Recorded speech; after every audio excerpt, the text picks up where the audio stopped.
নতুন যে সরকার গঠন হবে তারা জুলাইয়ের প্রয়োজনীয় মৌলিক সংস্কার করবে।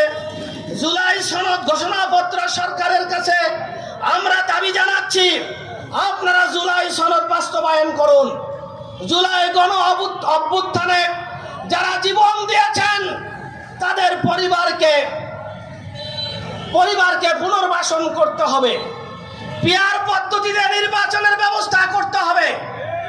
এই পিআর পদ্ধতি, অনেকে বলছেন আমরা এই পদ্ধতি বুঝি না, আমরা তাদেরকে এভাবে বুঝাতে চাই, যতগুলো দল রয়েছে ছোট বড় প্রত্যেকেই যদি তাদের জনগণের সমর্থন অনুযায়ী তাদের সিট পায়, আমরা যেভাবে আজকের এই রাজপথে আমাদের আন্দোলন করতে হচ্ছে দাবি দেওয়া নিয়ে, রাজপথে কোন দলের এইভাবে রাস্তা বন্ধ করে আন্দোলন করতে হবে না।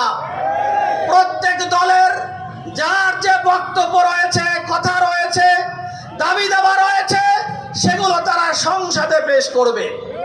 এর মধ্য দিয়ে একটি সুষ্ঠু রাজনৈতিকের দিকে বাংলাদেশ ফিরে যাবে এবং সুষ্ঠু রাজনীতি সকলে করার সুযোগ পাবে।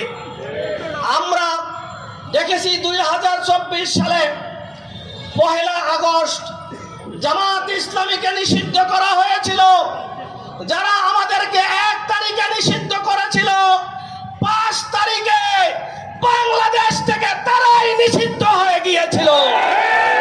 জামাত ইসলামীকে নিয়ে যারা এখনো ষড়যন্ত্র করতে চাইবেন তাদেরকে আমরা বলবো শিক্ষা গ্রহণ করুন। জামাত ইসলামীর গায়ে, জামাত ইসলামীকে নিয়ে ষড়যন্ত্র করার এর ফল ভালো হবে না, এ হাত পুড়ে যাবে। আপনারা জামাত ইসলামীকে নিয়ে আবার যদি কোনো ধরনের ষড়যন্ত্র করতে চান, 2024 সালে দীর্ঘদিন যারা ষড়যন্ত্র করে আমাদেরকে নিষিদ্ধ করেছিল তাদের দিকে আপনারা তাকান, আজকে তাদের কি পরিণতি হয়েছে। সুতরাং কোন ধরনের অহংকার, কোন ধরনের জনগণের মতামতকে নিয়ে সিনিমিনি খেলা কোনোভাবেই সম্ভব নয়।